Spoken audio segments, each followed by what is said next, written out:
Bonjour à tous. Je représente l'association VGLC. Je vais vous parler aujourd'hui d'un sujet qui concerne tous, qui nous concerne tous.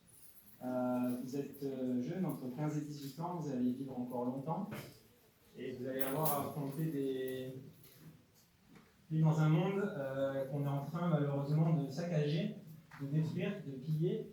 Et ça risque d'être très compliqué à l'horizon de notre génération, ma génération, votre génération. Et ce que je vais vous dire là, c'est une solution qui s'offre à nous. Et je vais vous présenter des chiffres, des faits. Et je m'en vais être attentif parce que vraiment c'est important. Et là, ça, si on ne voit pas bien parce que ça ressort mal sur le grand écran, ça c'est la courbe de démographie de la population humaine. Ici, là, c'était il y a 100 ans. On était 1,5 milliard sur la planète. Et ça, c'était il y a moins de 10 000 ans. En 100 ans, et encore là, c'est 6 milliards, maintenant on est bientôt à 8. En 100 ans, on est passé de 1,5 milliard d'humains à 1,1 milliard à 8 milliards d'humains. C'est du jamais vu, les paramètres sont nouveaux, nos grands-parents n'étaient pas confrontés aux mêmes réalités que nous, au niveau de l'espace qu'on occupe en tant qu'espèce sur cette planète. Aujourd'hui, on est dans une situation d'extinction de masse de biodiversité, c'est-à-dire que les espèces disparaissent, la vie disparaît, on a perdu 60% du vivant, du monde d'animaux en 40 ans, 40 ou 60 ans, quelque chose comme ça, c'est très rapide. Pourquoi ? Parce que en fait, ces animaux-là n'ont plus d'endroit où habiter. Nous et nos animaux d'élevage, on représente 96% de tous les mammifères sur cette terre. Il n'y a plus de place pour le sauvage. Le truc, c'est qu'on a besoin du sauvage, on a besoin des écosystèmes pour la stabilité de la terre et de ce qui nous permet de survivre, en fait, de vivre sur cette terre.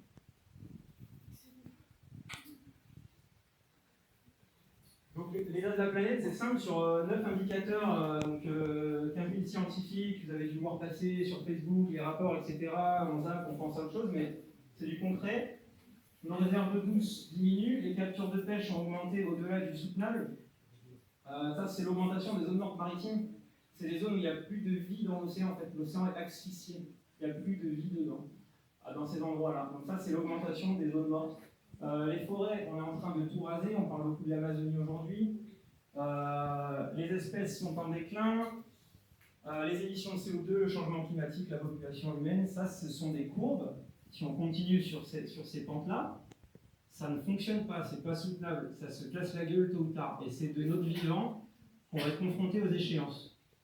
Voilà. Donc c'est important. La surpêche, on est aussi concerné ici.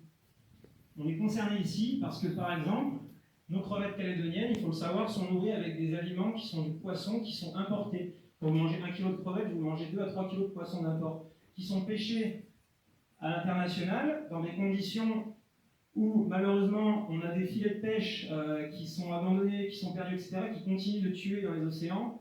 40% des captures de la pêche mondiale, en fait, ce sont des prises accessoires. C'est des prises qui ne sont même pas destinées à ce qu'on les consomme. C'est entre 1000 et 2300 milliards d'animaux marins chaque année qu'on sort des océans. C'est pas possible. À ce rythme-là, c'est pas possible. À ce rythme-là, en 2050, en fait, il n'y a plus de poissons à pêcher, en fait. Et l'océan, ça fabrique notre oxygène, ça capture du carbone beaucoup plus que les forêts, mais ça fonctionne et ça marche que s'il y a de la vie dedans. S'il n'y a plus de vie dedans, ce mécanisme ne fonctionne pas, c'est la vie qui fait ça. Et donc, si ça ne fonctionne pas, nous, on est des animaux comme les autres, hein. On a besoin de respirer, on a besoin que la planète reste dans des niveaux stables, au niveau température, carbone, etc. Donc, en fait, il y a une solution, c'est simple. On n'est pas obligé de manger des poissons, on n'est pas obligé de manger des crevettes. C'est ça dont je vais vous parler aujourd'hui, une possibilité de s'alimenter différemment en végétal. Au niveau du terrestre, c'est pas mieux. L'élevage, en fait, c'est ce qui occupe le plus de place. Alors qu'en fait, on a besoin d'espace, nous, pour vivre, pour fabriquer nos habits, on cultive du coton qu'on va devoir vêtir, etc. On fait plus de nourriture, on a besoin de loger, on a besoin de beaucoup de choses. L'élevage, aujourd'hui, il emploie 70% de nos surfaces agricoles et 30% des terres émergées de la planète entière, totale. Un tiers de la planète, c'est réservé pour nos animaux d'élevage. Malgré tout ça, donc l'élevage, en fait, c'est 83% de toutes nos surfaces agricoles, mais ça fournit que 18% de nos calories. Les calories, c'est l'énergie. c'est quand on mange, on récupère de l'énergie à faire un notre aliment. On monopolise 83% de nos surfaces totales mondiales, pour au final seulement 18% de l'énergie que ça nous rapporte. Pourquoi? Parce que c'est pas rentable en fait. Si on s'oriente sur une agriculture 100% végétale, ce qui implique que l'humanité consomme végétal, on pourrait réduire nos surfaces agricoles de 75%. C'est une étude qui a montré ça, ils ont étudié des milliers de modèles de ferme, ils ont croisé des tas de données, c'est très sérieux, c'est publié, revu par les pairs. C'est l'équivalent des États-Unis, de l'Europe, de la Chine et de l'Australie qui reviendrait au monde sauvage, on n'aurait plus besoin d'utiliser. Donc autant de forêts, autant d'habitats pour les animaux, autant de prairies naturelles, autant de systèmes qui capturent beaucoup de carbone, qui permettent au cycle naturel de fonctionner. En fait. Pourquoi cet impact? Parce qu'en fait, il faut beaucoup plus de surface pour produire de la viande que pour produire des légumes. Imaginez une salle grande comme celle-là, là. Si vous plantez 2-3 arbres fruitiers, des maniocs, des cocotiers, si vous voulez, des tomates, des choux, si vous faites un potager, ça pousse très vite. Une fois que c'est lancé, ça produit chaque année. Vous allez produire énormément de nourriture. Maintenant, imaginez une salle comme celle-là. Vous mettez une chèvre, vous mettez une vache, elle va avoir tout brouté en quelques jours. Ça veut dire qu'il faut l'élever pendant 1 ou 2 ans avant de l'abattre. Donc imaginez les surfaces dont on a besoin pour mettre des animaux dans des champs. Et quand on met une vache dans un champ, il n'y a pas d'arbre. Ça broute toute la journée, ça empêche la végétation de pousser en fait. Et la végétation, c'est ce qui capture le carbone, c'est ce qui crée la matière, c'est ce qui protège les sols, c'est ce qui fertilise les sols. Un arbre avec ses racines, c'est ce qui permet à l'eau de s'infiltrer jusqu'à la nappe, etc. En fait, vous connaissez tous vegan, végétarien? Voilà, donc vegan en fait en aliment c'est végétalien, donc que du végétal. Là on a du lait, des œufs, et là on a une alimentation classique. Ce sont des calculs qui ont été effectués sur le modèle américain. On n'est pas loin d'eux, on ne va pas chipoter à quelques kilos de viande près à l'année sur notre consommation à nous de produits d'origine animale, mais il faut 18 fois plus de surface pour nourrir une personne qui se nourrit comme on se nourrit actuellement, qu'une personne végane qui va consommer que du végétal. Ça c'est en termes de la surface que ça demande pour nous nourrir pendant 1 an en fait. On peut comparer donc ces deux carrés là, celui-là et celui-là, ils produisent en fait sur la même période de temps la même quantité de protéines. Ça, c'est du bœuf sur pâturage, comme on a en Calédonie par exemple, où les animaux sont dans les champs, voilà.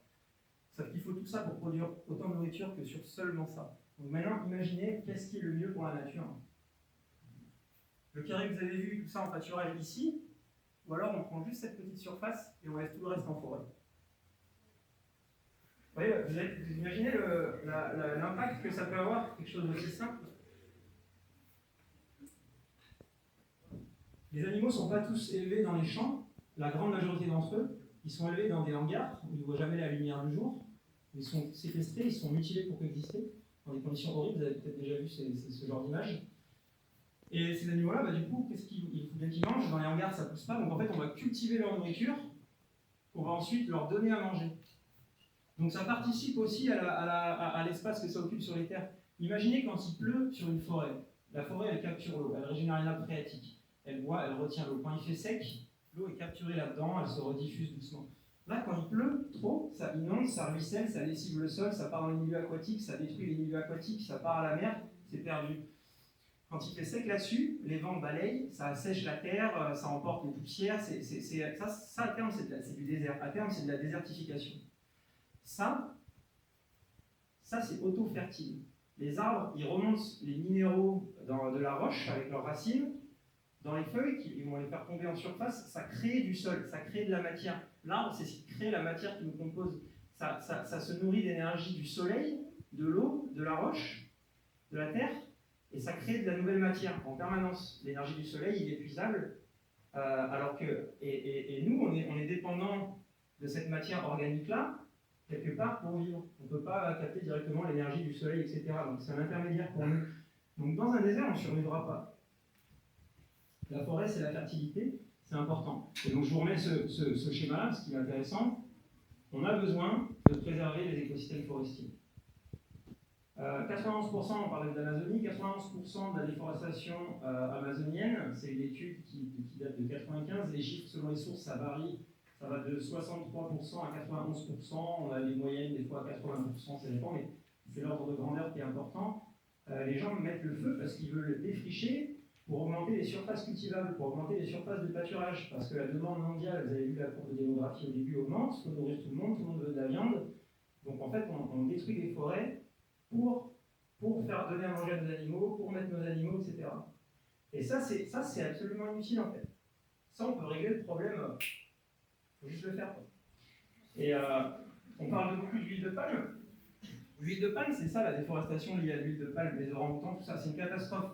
Je ne dis pas que l'huile de palme c'est bien, l'huile de palme il y en a dans nos biocarburants, il y en a dans les diesels, il y en a dans les aliments, il y a beaucoup l'huile de palme, il y a beaucoup d'applications. Mais la déforestation liée à l'élevage est bien plus importante. En Calédonie, c'est déjà fait la déforestation. Les surfaces vertes, c'était des surfaces de forêt sèche. Ce que vous voyez là. Ce que vous voyez sur la côte ouest aujourd'hui, c'est pas le paysage naturel de la Nouvelle-Calédonie originelle. À la base, c'était des forêts, de la forêt sèche. Il ne reste plus que les zones rouges en forêt aujourd'hui. Donc nous, on a déjà détruit en fait ce qui nous protège des inondations, de la sécheresse, etc. Et on subit chaque année les inondations et la sécheresse. Et quand on regarde, en Calédonie, on a énormément misé sur le bœuf pour notre agriculture. Et bien on regarde que les concentrations des élevages, ils sont sur cette côte-là qui est déforestée aujourd'hui. Ça, ce sont les surfaces agricoles qui sont dédiées à l'élevage bovin en bleu, en Calédonie. En orange, c'est tout ce qui est dédié à l'agriculture végétale. Et maintenant, quand on regarde ce que ça produit, ça c'est la production en tonnes locales de végétaux, ça c'est la production en tonnes locales de produits bovins. On revient sur ce schéma-là. Vous voyez l'efficacité, si on veut atteindre l'autonomie alimentaire, si on veut être efficace et minimaliste dans notre manière de produire notre nourriture, on a tout ça dédié en surface agricole qui ne produit que ça. À l'inverse, sur du végétal, on a ça en surface agricole qui produit tout ça.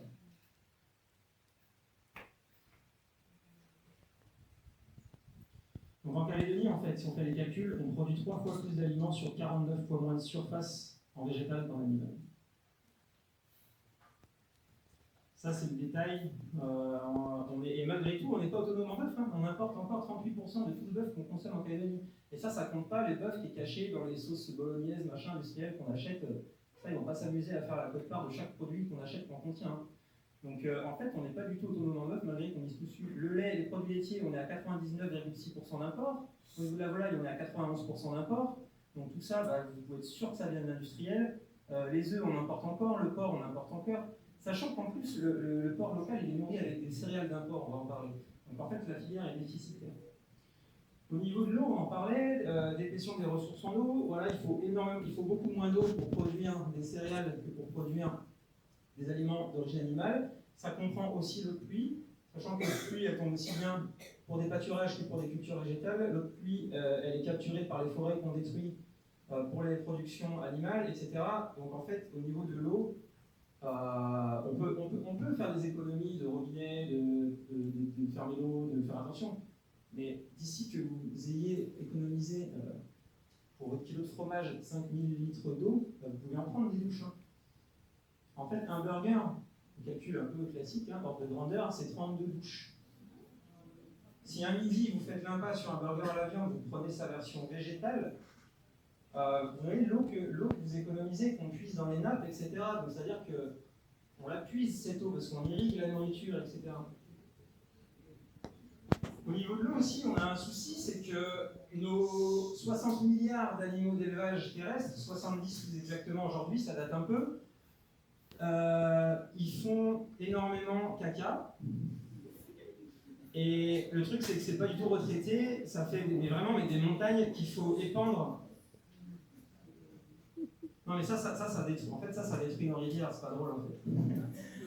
C'est-à-dire que ils sont nourris, ils sont gavés d'antibiotiques. Parce que, encore une fois, on parlait du bœuf tout à l'heure, mais l'immense majorité des produits animaux qu'on trouve en magasin, c'est de l'élevage intensif, c'est des hangars, c'est des animaux confinés, qui ne voient pas le lumière du jour, etc. Ces animaux-là, on leur donne énormément d'antibiotiques pour qu'ils survivent, ça se retrouve dans leur matière fécale. Quand on épand ça sur les champs, quand il pleut, ça ruisselle dans les rivières, ça crée de l'eutrophisation. Vous avez l'exemple des algues vertes en Bretagne. Ça détruit le milieu marin. Et on a vu la progression des zones mortes dans l'océan, c'est lié à ces épandages massifs qui intoxiquent nos océans, en fait, et qui détruisent la vie, en fait. Parce que tout engrais, ça peut être de l'engrais, mais si tu en mets trop, ça devient un polluant. Tout engrais, c'est la même chose. Si tu crées un déséquilibre à un moment donné, c'est pas bon. Au niveau des émissions de gaz à effet de serre, le réchauffement climatique, à plus 2 degrés, 2050, etc., je ne sais plus les données exactes, c'est le blanchiment des coraux, 90% des coraux. C'est des conséquences dramatiques pour nous. On y va. Vu comment c'est parti, on y va. Vous allez le vivre si on ne change pas. Mais on a les clés, on peut changer. Et donc en fait, 1 kg de bœuf, c'est 27 kg d'équivalent CO2 à produire. Ça produit du méthane, du CH4 en grande quantité. Ça prend la place des forêts, tout ça qui empêche de stocker du carbone, etc. Tout ça, ça prend en compte. 1 kg de lentilles, c'est 0,9 kg d'équivalent CO2. C'est énormément moins. Et même si tu importes les lentilles, l'impact en CO2 du transport, ça sera toujours moins d'impact que si tu manges ces produits-là. En fait, l'élevage sur la planète, selon les études, ça va de 15 à 51% les estimations de gaz à effet de serre mondiales. Selon les études, selon les périodes de temps sur lesquelles on se base, selon parce que c'est complexe, c'est un chiffre qu'on peut toujours décomposer. Mais ce qui est sûr, c'est que c'est plus que tous les transports réunis. Ils sont évalués à peu près 13%, l'énergie pour les transports, c'est 13% des émissions de gaz à effet de serre. Ça, c'est compliqué de s'en passer. Ça, c'est compliqué, on a besoin de se déplacer, on vit dans un système c'est compliqué. On a déjà les alternatives en fait. On a déjà abondance de légumineuses, céréales, etc. Donc ça, c'est très facile, ça tient qu'à nous de ne pas l'acheter en fait. De ne pas le produire. Et au niveau des émissions de CO2, on pourrait se dire ouais mais ça sert à rien parce que sur la planète il y a les Chinois, les Indiens, les machins, ils sont plus nombreux que nous, tout ça. Non, parce qu'en fait la moitié des émissions de gaz à effet de serre, c'est les 10% les plus riches de la planète, c'est nous en fait. Donc si nous on fait des efforts, et les 10% les plus riches de la planète, on n'est pas si nombreux que ça sur la planète, donc si nous on fait les efforts déjà, on y est presque. Donc c'est nous qui avons les cartes en main un peu. Alors 67 milliards, donc selon les années, les visuels ça varie un peu. Ça c'est le nombre d'animaux d'élevage terrestre qu'on massacre chaque année pour la consommation humaine. C'est presque 10 fois plus que la population humaine qui est massacrée chaque année. En fait. Vous imaginez l'ampleur logistique, ce qu'il faut faire en termes de camions, d'acheminement, d'infrastructures pour tuer autant d'animaux par an. Ça fait, si on compte les animaux marins, c'est 30 000 animaux par seconde. Et donc ces animaux-là, il faut les nourrir, on cultive leur nourriture. On a à peu près sur la planète 800 millions de personnes qui ne mangent pas à leur faim. Pendant ce temps, on nourrit, donc là maintenant c'est plutôt 70 milliards d'animaux d'élevage. Alors la faim dans le monde, c'est pas, il y a plein de facteurs. Je ne dis pas que c'est que à cause de ça, mais ça aide pas. Ça aide pas de cultiver pour manger les animaux. Ça c'est le volume de céréales dont on aurait besoin pour éliminer la faim dans le monde. En fait, c'est le volume de céréales que les gens devraient avoir à manger qu'ils n'ont pas. Ça c'est le volume de céréales qu'on donne aux animaux en fait, et qu'on maintient dans des cages, dans des conditions horribles. Donc est-ce qu'on a envie de ça? C'est quoi? On vit où là? Est-ce que nous on porte ces valeurs en nous? Est-ce qu'on a envie de... Qu'est-ce qu'on fait avec ça?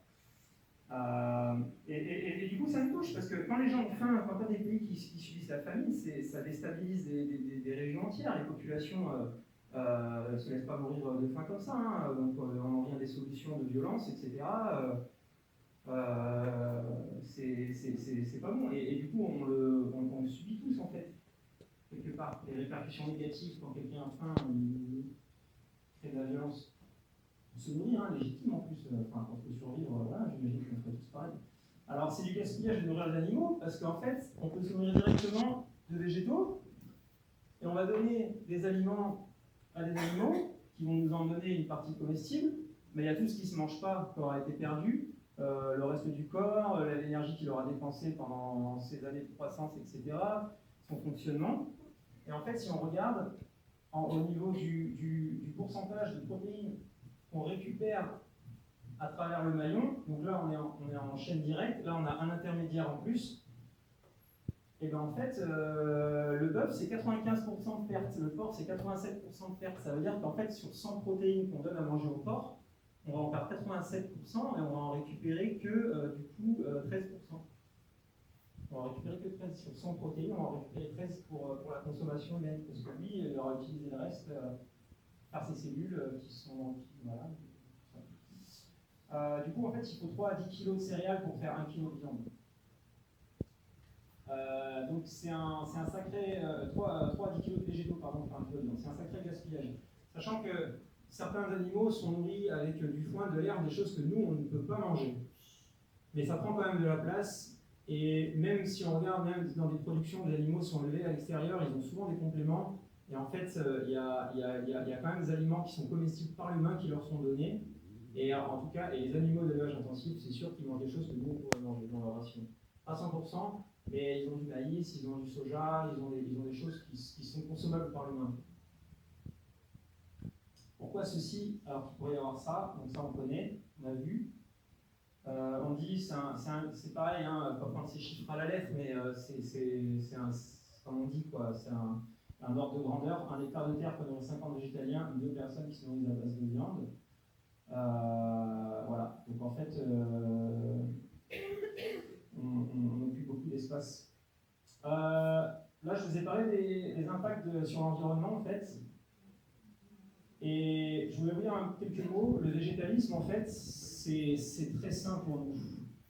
On a plus de chances, en fait, de se faire du bien en mangeant 100% végétal qu'en se faisant du mal. Les gens ont peur des carences, on ne connaît pas, on n'est pas nombreux à manger strictement comme ça, etc. On va faire vite fait. Aujourd'hui, on constate qu'il y a de plus en plus de sportifs qui viennent pour améliorer leur performance sportive. Parce que sur du végétal, ils ont une meilleure récupération, ils ont une meilleure énergie, c'est plus digeste, c'est des apports en fibres, en vitamines, en bon sucre, sur l'alimentation entière, pas sur des Oreos, des chips, des trucs raffinés, on va en parler. Et donc en fait, Novak Djokovic, il est passé sur une alimentation 100% végétale, il gagne encore des titres, il est numéro 1 mondial. Les Sœurs Williams sont des championnes de tennis qui sont sur du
Et il y a des animaux, comme les ruminants, qui ont une symbiose avec cette bactérie à l'intérieur de leur panse de fermentation, qui fait qu'ils ont une autosuffisance avec cette vitamine-là. Il y a d'autres animaux qui sont coprophages, je crois qu'on dit comme ça, qui mangent leurs excréments. Il y a d'autres animaux qui mangent des insectes. Il y a des symbioses qui peuvent se faire, mais nous, on n'a pas cette symbiose-là. Par contre, ce qu'on sait faire aujourd'hui, c'est cultiver cette bactérie, la faire se reproduire, dans des cuves et on récupère la vitamine directement à sa source en fait. Donc c'est la même vitamine, c'est la même molécule qu'on va retrouver dans le corps des animaux, sauf qu'on aura squeezé l'étape, si vous voulez, on aura squeezé cette étape-là, on aura cultivé du blé, etc., on aura cultivé des bactéries, on aura récupéré la vitamine, on peut la prendre directement. Il faut l'acheter soit en magasin bio, soit en pharmacie, on en trouve. Ça, si vous ne prenez pas ça, le végétalisme ne va pas être viable. Par contre, en prenant cette vitamine, tout le reste qu'on trouve dans les végétaux, il faut manger varié, toutes les familles d'aliments, légumes feuilles, légumes racines, légumes fruits. Les fruits, ça peut être des fruits sucrés, mais ça peut être aussi des fruits pas sucrés comme le concombre, la courge, la tomate, c'est des fruits. Tout ce qui est choux, tout ce qui est graines, beaucoup de légumineuses, voilà, céréales, les algues marines. Avec les algues, vous aurez des apports en iode, tout ce qui vient de l'océan. Et en fait, en mangeant varié comme ça, vous aurez tous les nutriments théoriquement. Après, chacun fait ses expériences, voit comment il se sent, etc. Mais statistiquement, en fait, on a des avantages à s'orienter là-dessus. On est moins malade, on récupère mieux. Parce que, en fait, oui. Plus de protéines que de la viande, c'est compliqué parce que, en fait, c'est surtout les légumineuses, vous allez avoir beaucoup de protéines. Les algues, ça va avoir beaucoup de protéines. Tu veux dire pour les sportifs, si tu veux prendre de la masse ou... Alors, je suis pas du tout, je suis pas du tout calé là-dessus, donc je ne veux pas te dire de bêtises, mais tu peux te renseigner. Il y a des bodybuilders végétaliens, et donc en fait, en se rapprochant tu peux te renseigner sur internet. Je sais que c'est possible de vraiment avoir une culture de prise de masse, etc. Mais je ne saurais pas te renseigner. En tout cas, les protéines, c'est vraiment le dernier des soucis dans le végétalisme pour vivre en bonne santé. Pour les cas spécifiques de sportifs qui veulent cultiver de la masse, je ne sais pas comment ça se passe, mais pour une personne qui fait du sport normal, la protéine, on n'en manque absolument pas. Il n'y a pas de carence en protéines possible. Oui. Vas-y.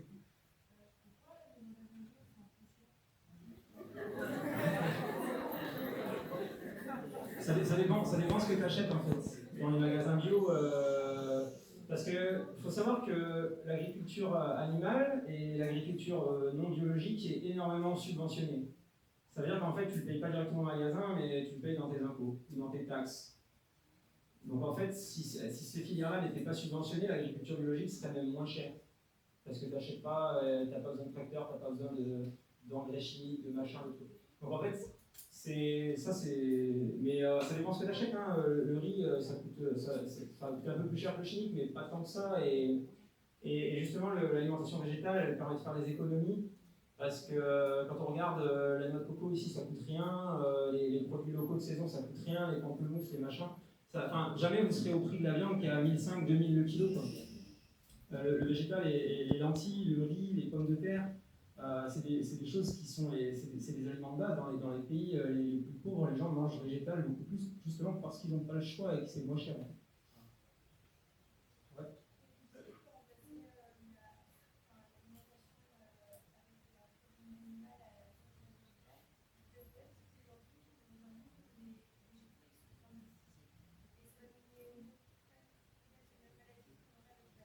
En fait les animaux, ils mangent des végétaux en plus grosse quantité, et en fait, ils vont accumuler dans leur chair. C'est un peu comme le principe de la graisse. Plus tu montes dans la chaîne par rapport aux poissons, plus ils sont susceptibles, certains, d'avoir accumulé la toxine, en fait. Et en fait, un animal d'élevage intensif qui a reçu des kilos de grains dans toute sa vie, il va accumuler les polluants dans sa chair. En fait, on retrouve des doses démultipliées dans les produits animaux. Aussi, ils ont même fait une étude sur du bœuf nourri à l'herbe, donc en extérieur, hein, pas d'alimentation donnée. Et en fait, aujourd'hui, il pleut du plastique. Donc là, il y a une étude qui a montré dans les Pyrénées, ils ont retrouvé des microplastiques dans des endroits où il n'y a même pas d'humains à des kilomètres, parce qu'en fait, ça, dans le cycle avec les vents, etc. Aujourd'hui, les contaminants, malheureusement, sont partout. Et une vache, c'est entre 40 et 75 kilos de manger par jour. Donc, au bout de 2 ans, elle aura mangé plus de 40 000 kilos. Et en fait, c'est pareil, elle va bioaccumuler tous les polluants aujourd'hui qui constituent l'atmosphère. Et même si tu manges, alors le mieux c'est d'acheter le végétal bio, mais plus tu vas manger bas dans la chaîne, en fait, quelque part, moins tu auras besoin de volume indirectement, et moins tu risques de concentrer des polluants. En fait. Et au-delà de ça, en fait, le problème de santé que pose la viande, c'est pas spécialement les polluants qu'il y a dedans, c'est le produit en lui-même. C'est un produit qui est très acidifiant. Aujourd'hui, on s'acidifie en permanence, par exemple, quand on fait du sport, quand on stresse, le fonctionnement normal du corps fait qu'on s'acidifie. et on évacue cette acidité dans nos urines, dans notre transpiration, par notre respiration. On a des mécanismes pour l'évacuer. Et l'équilibre alcalin-acide de notre organisme, le pH, il est censé rester stable. C'est comme la température, si tu varies trop, le corps ne fonctionne plus, c'est la mort. Donc le corps, il est bien conçu, il va tout faire pour survivre. Et quand tu accumules trop d'acidité et que tes systèmes pour l'évacuer sont saturés, le corps il a plusieurs moyens de continuer à fonctionner. Il va devoir réinjecter des éléments alcalins dans les fluides sanguins, etc., pour rééquilibrer le pH. Et les éléments alcalins, il va puiser par exemple dans le calcium des os. Alors c'est ça qui fait que tu te décalcifies, c'est ça qui fait que tu as des problèmes d'articulation avec l'âge. Ou alors il y en a qui vont stocker du gras pour emprisonner entre guillemets l'acidité. On va stocker dans le gras beaucoup de polluants quand on en a trop. Donc c'est aussi facteur de risque pour ça. C'est très riche en gras saturés, en cholestérol. Aujourd'hui, les gens qui financent les études sur le cholestérol aujourd'hui, ce sont les industries de la viande. C'est prouvé depuis longtemps que c'est pas bon d'en ingérer trop et les gras saturés. Et en fait, c'est les composés de la viande. Nos grands-parents en mangeaient beaucoup moins que nous, par exemple. Nous, on a démultiplié notre consommation individuelle. Et en fait, statistiquement, on observe de toutes les manières, plus on augmente la ration végétale dans notre rapport calorique quotidien, plus on a des statistiques favorables. Et derrière, il y a plein de mécanismes. Et là-dessus, je vous invite à vous renseigner, en fait, parce que la nutrition, c'est méga complexe. En fait, on entend tout et son contraire. Et il faut fouiller, il faut se faire son idée. Et je trouve qu'une bonne manière de se faire une idée, c'est de regarder les statistiques, en fait. Ok, bah, ils ont pris, je sais pas moi, 10 000 personnes qui mangeaient comme ça. Ils ont observé, voilà leur état de santé globalement. Là, on a pris 10 000 personnes qui mangeaient comme ça, voilà leur état de santé globalement. Et dans la santé, il n'y a pas que l'alimentation. Il y a le sommeil, il y a faire de l'exercice, il y a prendre l'air, il y a avoir le soleil. Le soleil, la vitamine D, on en a besoin pour notre vitamine D. Donc, c'est pas que l'alimentation, la santé, et c'est un pilier majeur en fait. Ouais.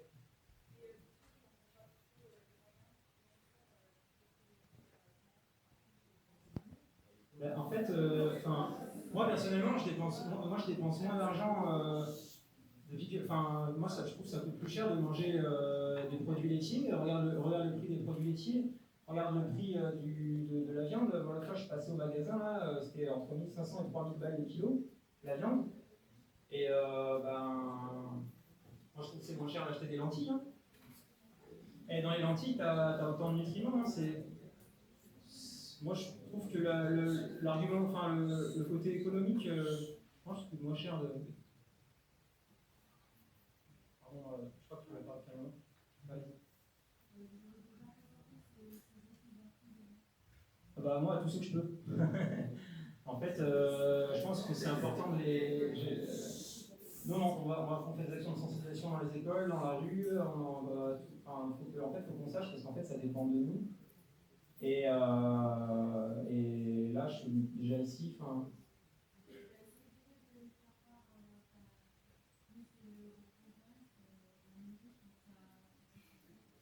Si on est allé, mais c'est compliqué. Hein, c'est compliqué.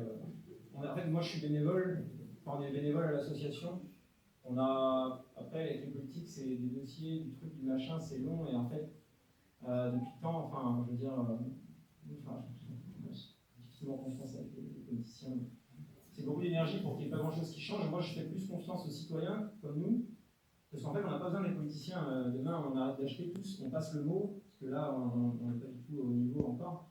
Mais au-delà, la santé, on sait que ce n'est pas une nécessité. On peut parler des avantages, des inconvénients, on sait qu'en fait, la longévité est la même. On a une espérance de vie tout à fait similaire, qu'on mange de la viande ou pas. On a des statistiques sur les maladies génératives qui sont plus favorables. Il faut bien le faire. Il y a des nutriments qui sont plus rares, d'autres plus abondants. Il faut juste bien équilibrer son assiette, c'est possible. Mais en fait, même sans le faire à 100%, c'est une nécessité qu'on réduise mais tellement drastiquement que c'est quasiment du 100%.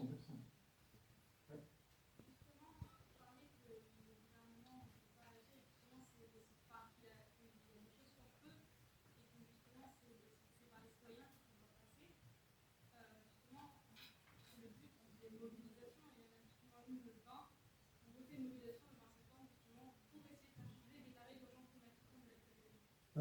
Le 20 septembre devant le Congrès, ça devant le gouvernement. Ouais, 20 septembre devant le gouvernement, rendez-vous, et c'est important. Quoi. Et il y a un autre. Ouais.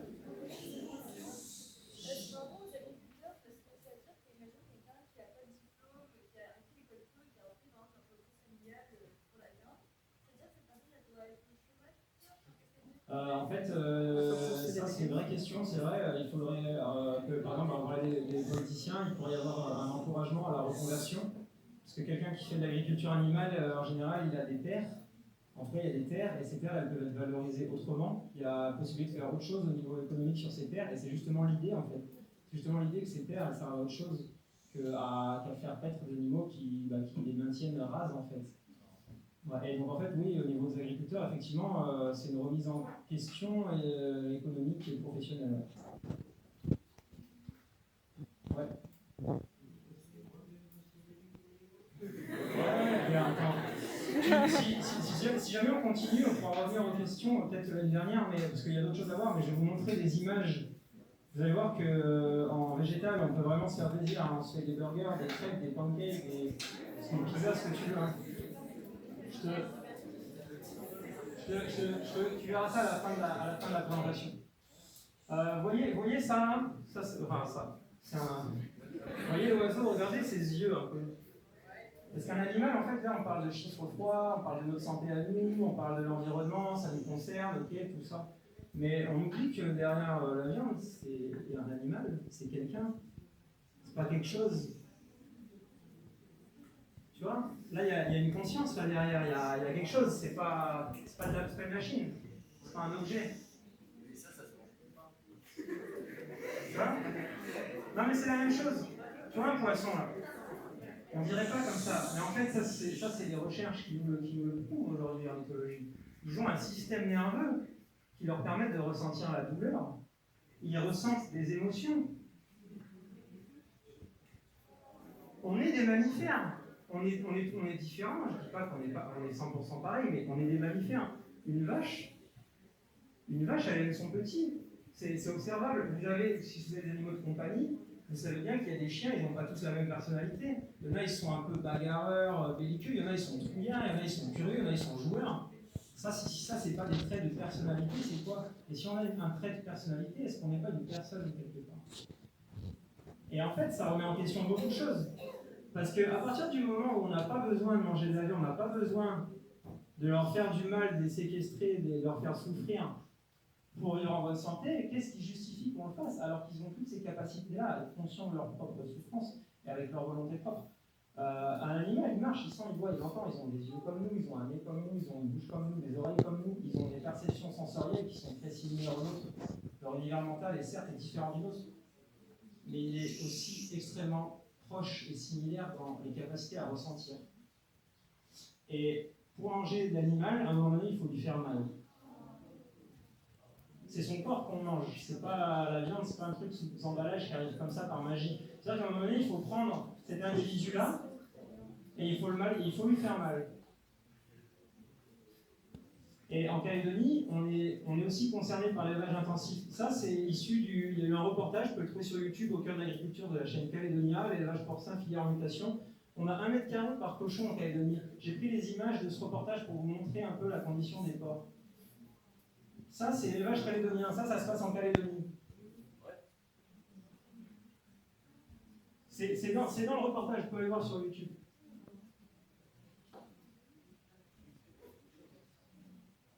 Et donc là, en fait, là, c'est la maternité, entre guillemets. Les cochons sont en cage, de manière à ce qu'ils ne vont pas écraser les petits, ils ne peuvent même pas se retourner.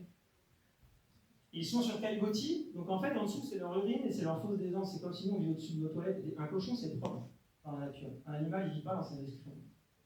On a cette image-là parce que c'est nous qui les faisons vivre dans leurs excréments. Et donc, ils tombent malades. Et donc, il y a des antibiotiques. Voilà à quoi ressemble l'élevage porcin aujourd'hui. Super naturel. En fait, ils subissent des mutilations, les animaux, parce qu'ils vont vivre tellement entassés les uns aux autres qu'on leur coupe les dents, pour pas qu'ils se fassent trop mal, qu'ils s'agressent entre eux. Voilà, après, ce sont les cages d'engraissement. Voilà. Au niveau du poulet, c'est les seules images que j'ai trouvées, je suis désolé pour les personnes qui sont dessus.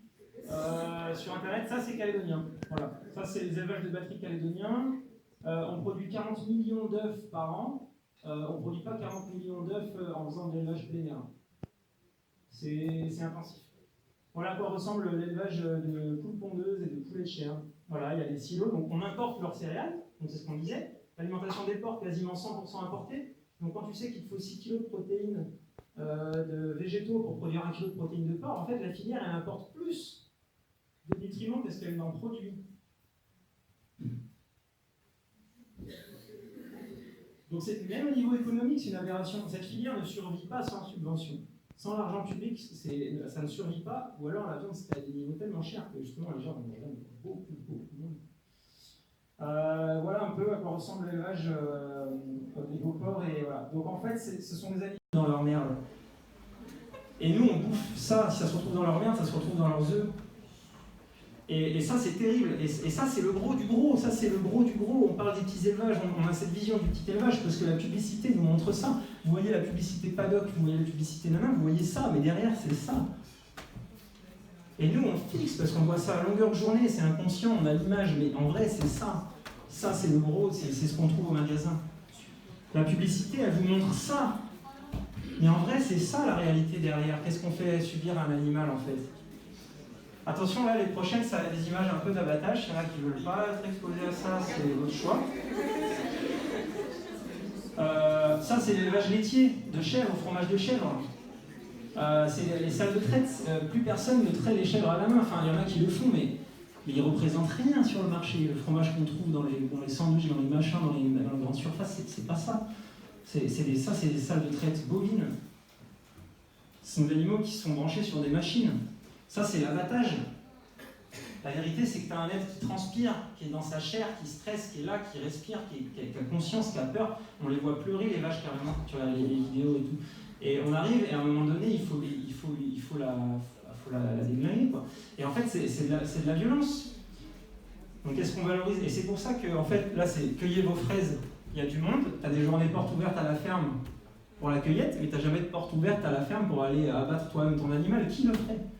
Qui irait avec son couteau tuer l'animal à la ferme? C'est voilà. Et en fait, il n'y a même pas besoin d'aimer les animaux.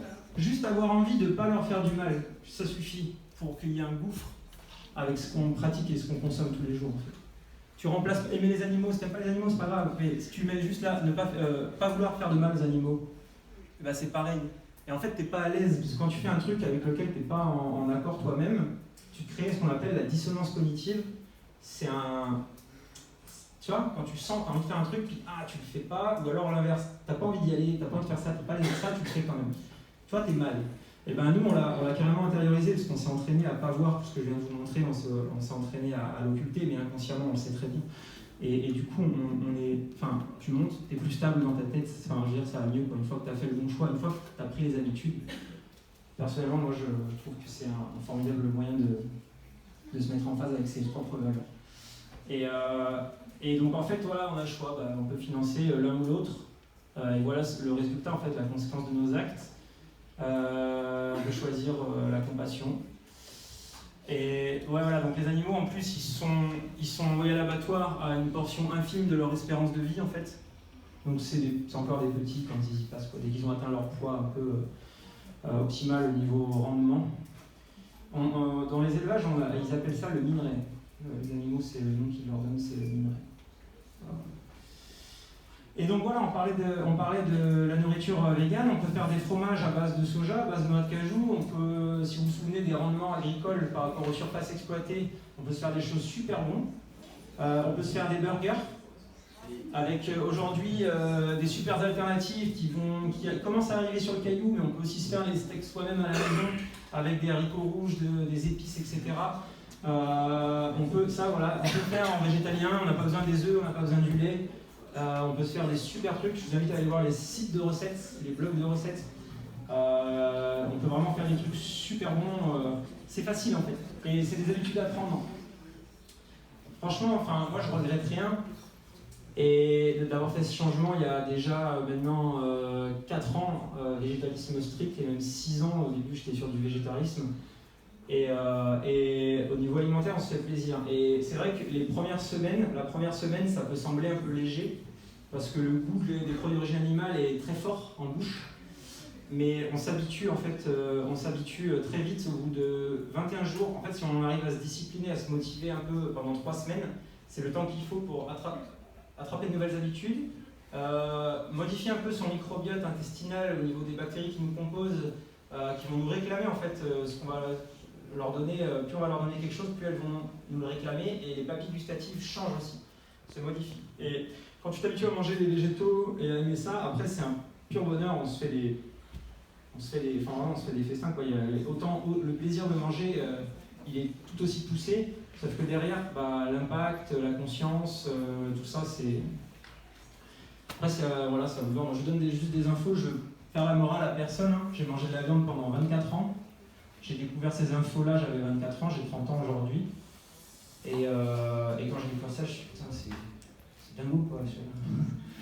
On n'a pas besoin, on se rend malade et on occupe tout ça à l'espace. Et donc l'écologie, voilà, si ça vous concerne, s'il y a un moyen de. Oui.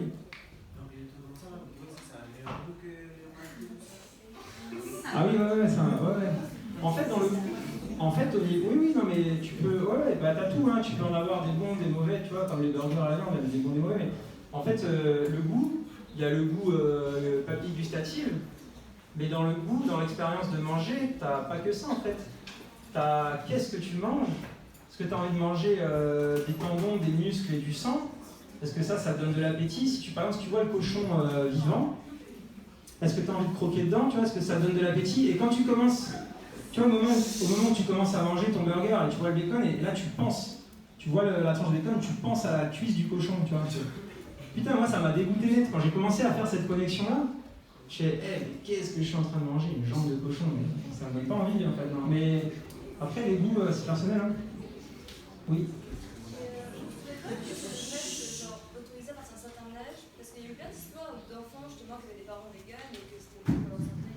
Alors en fait, il y a des parents véganes qui vont mal nourrir leurs enfants, comme il y a des parents omnivores qui vont mal nourrir leurs enfants. Et en fait, le problème, c'est que leur alimentation n'était pas adaptée à leur âge et elle n'était pas équilibrée. Mais c'est possible, en fait, on le sait, statistiquement, c'est observé, des enfants nés de parents végétaliens qui ont une croissance normale, il n'y a pas de problème. C'est juste pour bien faire. Et en fait, à différentes périodes de la vie, quelle que soit ton alimentation, il faut faire attention à avoir les bons apports. Ouais. Entre la filière végétale et la filière animale, c'est quoi qui rapporte le plus?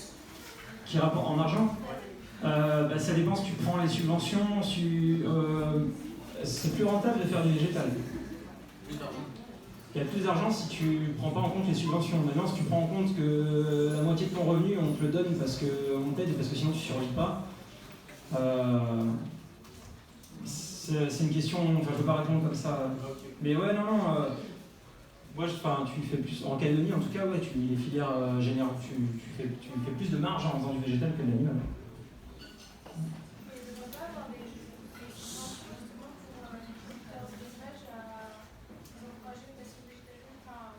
Ah ouais, ça serait super. Hein. Ouais, ça serait. Oui. Est-ce que ça revient plus cher de devenir végétarien? Non, ça.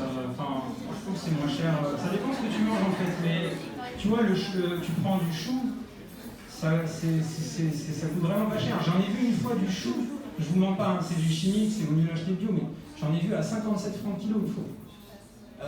Trouve-moi une viande à ce prix-là, les lentilles, les olives, les patates, la noix de coco, la verdure, tu achètes du chou canac, tu achètes des produits un peu locaux, ça coûte vraiment rien. Et ça pousse, et en plus, on peut ceux qui ont la chance d'avoir un petit bout de jardin, c'est très facile de mettre 2-3 pieds de courge. La courge, ça coûte rien. Non, le végétal est moins cher en fait. Mais ça veut dire qu'il faut qu'on... comment dire, on peut manger très cher végétal. Il y a des végétaux qui sont très chers, mais il y a aussi énormément de végétaux qui sont pas chers. Et ça peut être notre base. Ouais. Après, quand on regarde en Calédonie, dans les magasins, surtout les magasins bio, tout à l'heure on en avait parlé, les prix sont quand même plutôt élevés. Quand on regarde, c'est très rare les choux à 55 francs. Et la personne qui n'aime pas le chou, elle va devoir payer cher. Et vous avez parlé de faire des plantations dans les jardins. En fait, l'alimentation végétale, c'est pas forcément bio. C'est mieux bio, mais le bio, il n'y en a pas pour tout le monde en fait. Il n'y a pas assez de production bio de toutes les manières dans le pays pour que tout le monde mange bio. Donc l'idée, c'est de faire au mieux. Mais sur du végétal, même si tu manges pas tout bio, dans ce cas, il faudrait qu'on regarde la viande bio. Et la viande bio, il n'y a pas non plus. Et elle coûte combien la viande bio? Elle va coûter plus cher que le végétal bio. Oui?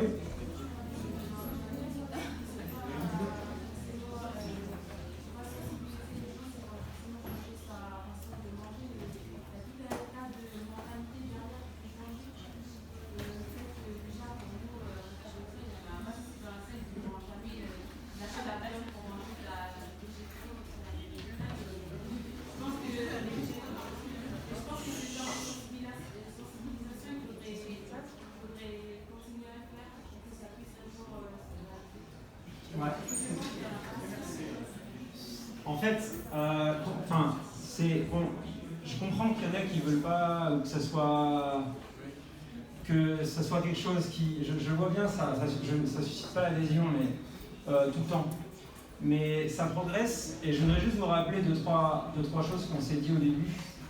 C'est que, en fait, on n'a pas le choix, en fait. C'est-à-dire que si on ne le fait pas, ça s'imposera à nous, par la force, par la violence. Ce mode de vie-là qu'on connaît aujourd'hui, il n'est pas durable, il tient pas. Mais c'est pas, il tient pas dans 2 siècles, il tient pas là, une génération en fait. Je sais pas si vous captez ça vraiment, si vous l'avez intégré. J'ai l'impression que c'est pas 100% intégré chez tout le monde.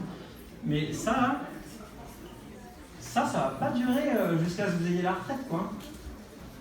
Et en fait, il y a des choses pour lesquelles on n'a pas les solutions, mais ça, on a les solutions.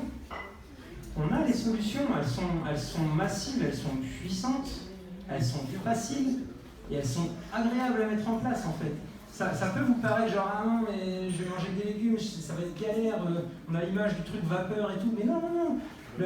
C'est vraiment, faites-vous plaisir, allez chercher des recettes, allez tester des nouveaux trucs, des machins. Moi, j'ai découvert des trucs que je ne mangeais jamais avant.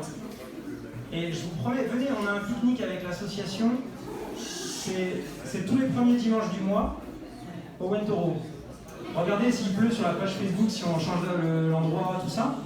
Mais tous les premiers dimanches du mois au Wentoro, venez voir ce qu'on mange, venez voir comment on mange. On mange des pizzas, on se fait des crêpes, on se fait des crumbles, on se fait des cookies, on se fait des gâteaux de chocolat. Les œufs, t'en as pas besoin. Excusez-moi. Les œufs, t'en as pas besoin. Tu fais des cookies, tu fais des gâteaux, tu mets des œufs. L'œuf, il sert juste à faire le liant. Tu peux faire le liant avec des graines de chia végétales, tu peux faire le liant avec de la fécule, tu peux faire le liant avec des bananes écrasées. T'as pas besoin. En fait, c'est juste. T'as fait ton gâteau, t'as juste changé un ingrédient dedans, tu vois. Putain, l'effort il est faible par rapport aux enjeux, quoi. Les produits laitiers, c'est pareil. T'as lait de riz, lait d'avoine, lait d'amande, lait de soja, t'as 7 ou 8 laits végétaux différents. T'en trouveras un que t'aimes bien, tout ça, tu vois. Et ça, c'est accessible tout de suite. T'as pas besoin d'investir, t'as pas besoin d'attendre 15 ans pour le mettre en place. C'est une solution qui existe. En tout cas, on peut pas se plaindre. On peut pas se plaindre de l'état du monde. On ne peut pas se plaindre de l'environnement qu'on dégrade, on ne peut pas se plaindre des feux en Amazonie, on ne peut pas se plaindre de tout ça, on ne peut pas se revendiquer écolo, on ne peut pas faire tout ça si on continue à participer à ça, alors qu'on a la solution et qu'elle est aussi facile, ouais, simple en fait. Enfin, y a pas besoin de. Tu vois ce que je veux dire? T'as pas besoin de faire une heure de vélo pour aller au boulot, tu vois ce que je veux dire? Genre, tu veux plus prendre ta voiture, tu vas prendre le vélo, t'habites à Païtaf, tu veux bosser à Nouméa. C'est compliqué. Ça, non, c'est quand c'est dans le même magasin, tu fais tes courses, tu vas pas au rayon viande, tu vas au rayon légumineuses, tu vas au rayon. Tu vois ce que je veux dire? Et tu fais des économies, croyez-moi. Ça peut paraître cher parce qu'on a l'image des trucs super chers, mais c'est une autre manière. En fait, c'est vrai qu'il faut faire l'effort d'aller se réorganiser en cuisine, en fait. C'est une autre organisation, c'est une autre façon de faire, c'est une autre façon de manger, c'est d'autres ingrédients. Et ça, c'est des habitudes. Et en fait, une fois que tu as pris les habitudes, tu penses même plus, ça ne prend pas plus de temps dans ta semaine, ta vie elle est pareille. Tu vas au ciné avec tes potes, tu sors le week-end, tu fais ce que tu veux, ça n'impacte absolument pas ta qualité de vie en fait. Et je vous promets qu'on y prend goût. Je vous promets qu'on y prend goût. Mais encore une fois, c'est pas possible.